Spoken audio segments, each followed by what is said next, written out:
ఇక Delhi CM Arvind కేజ్రీవాల్ను ED అధికారులు మధ్యాహ్నం రావిస్ అవెన్యూ కోర్టులో హాజరుపరిచారు. 10 రోజుల కస్టడీకి ఇవ్వాలని కోరుతూ ఈడీ పిటిషన్ దాఖలు చేసింది. న్యాయమూర్తి తీర్పుపై ఉత్కంఠ కొనసాగుతుంది. రావిస్ అవెన్యూ కోర్టు దగ్గర భారీ భద్రతా ఏర్పాట్లు చేశారు. మద్యం కుంభకోణంలో కేజ్రీవాల్ పాత్రపై ఈడీ వాదనలు జరుపుతుంది. ఢిల్లీ మద్యం కుంభకోణంలో కేజ్రీవాల్ ప్రధాన సూత్రధారి అని ఈడీ అధికారులు చెబుతున్నారు. మద్యం పాలసీ అమలులో కేజ్రీవాల్ ప్రత్యక్షంగా పాల్గొన్నారని తెలిపారు. సౌత్ గ్రూప్ కి కేజ్రీవాల్ అనుకూలంగా ఉన్నారని, సౌత్ గ్రూప్ నుంచి కేజ్రీవాల్ కు 300 కోట్లు అందాయంటూ స్పష్టం చేశారు. పంజాబ్, గోవా ఎన్నికల్లో ఖర్చు పెట్టింది ఈ డబ్బేనని ఈడీ చెబుతుంది. ఈ స్కామ్ లో మొత్తం 600 కోట్లు స్వాహా చేశారని ఆరోపించారు.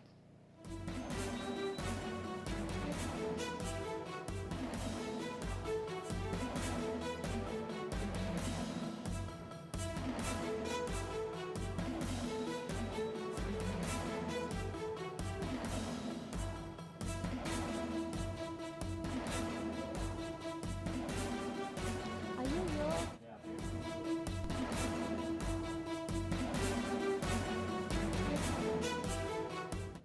బ్రేకింగ్ న్యూస్ చూస్తున్నాం. ఢిల్లీ సీఎం అరవింద్ కేజ్రీవాల్ ఈడీ అధికారులు మధ్యాహ్నం రావిస్ అవెన్యూ కోర్టులో హాజరుపరిచారు. 10 రోజుల కస్టడీకి ఇవ్వాలని కోరుతూ ఈడీ పిటిషన్ దాఖలు చేసింది. న్యాయమూర్తి తీర్పుపై ప్రస్తుతం ఉత్కంఠ కొనసాగుతుంది. రావిస్ అవెన్యూ కోర్టు దగ్గర భారీ భద్రతా ఏర్పాట్లు చేశారు. మద్యం కుంభకోణంలో కేజ్రీవాల్ పాత్రపై ఈడీ వాదనలు జరుపుతుంది. ఢిల్లీ మద్యం కుంభకోణంలో కేజ్రీవాల్ ప్రధాన సూత్రధారి అని ఈడీ చెబుతుంది. మద్యం పాలసీ అమలులో కేజ్రీవాల్ ప్రత్యక్షంగా పాల్గొన్నారని తెలిపారు. సౌత్ గ్రూప్ కి కేజ్రీవాల్ అనుకూలంగా ఉన్నారని, సౌత్ గ్రూప్ నుంచి కేజ్రీవాల్ కు 300 కోట్లు అందాయంటూ స్పష్టం చేశారు. పంజాబ్, గోవా ఎన్నికల్లో ఈ డబ్బును ఖర్చు పెట్టారంటూ చెప్తుంది. ఈ స్కామ్ లో సుమారు 600 కోట్లు స్వాహా అయ్యాయంటూ నిరూపిస్తుంది. ఇదే అంశానికి సంబంధించిన పూర్తి అప్డేట్స్ మా క్రైమ్ బ్యూరో చీఫ్ ఇన్నారెడ్డి అందిస్తారు. ఇన్నారెడ్డి, స్వప్న, మనం చూడొచ్చు ప్రస్తుతం అయితే మాత్రం రౌస్ అవెన్యూ కోర్టు దగ్గర భారీ భద్రత ప్రస్తుతం విచారణ కొనసాగుతా ఉంది. లిక్కర్ కుంభకోణంలో కేజ్రీవాల్ పాత్రకు సంబంధించిన వ్యవహారంలో ఎన్ఫోర్స్మెంట్ డైరెక్టరేట్ తమ వాదన వినిపిస్తా ఉంది. దీంట్లో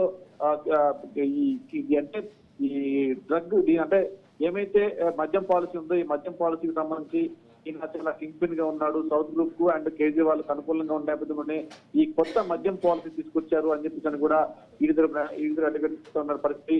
సౌత్ గ్రూప్ నుంచి దాదాపుగా 300 కోట్ల రూపాయలు ఈయనకు అందాయి.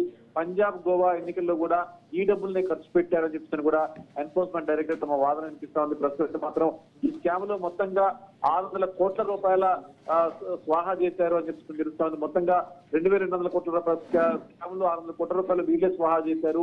దీనికి సంబంధించి ఎవిడెన్స్ కూడా మా దగ్గర ఉన్నాయి అని చెప్తున్న విషయం మీద ప్రస్తుతం కోర్టులో విచారణ కొనసాగుతున్న నేపథ్యంలో అరవింద్ కేజ్రీవాల్ కూడా ప్రస్తుతం అదే కోర్టులో ఆయన విచారణ జరుగుతున్న తీర్పు కూడా పరిశీలిస్తూ ఆయనను లైవ్ లో అక్కడ కోర్టులో కూర్చోబెట్టడం జరుగుతా ఉంది. ప్రస్తుతం దీని మీద ఏం జరుగుతా ఉంది, దీంట్లో 10 రోజుల పాటు కస్టడీ కావాలని కూడా ఎన్ఫోర్స్మెంట్ డైరెక్టరేట్ కూడా అడిగింది. కాబట్టి మరి 10 రోజుల కస్టడీ ఇస్తారా ఇవ్వరా, దీంట్లో ఈ కేజ్రీవాలే కింగ్ పిన్ గా ఉన్నాడు, ఈయన హయాంలోనే ఈ అంతా కుంభకోణం అనేది మొదలు పెట్టారు, కుంభకోణం జరిగింది అని చెప్పి కూడా చెప్తున్న పరిస్థితి.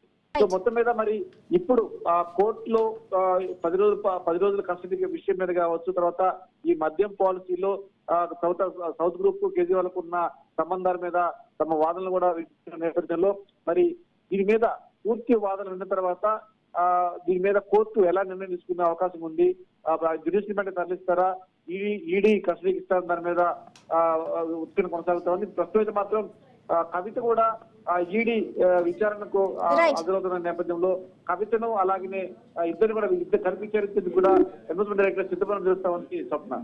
Thank you.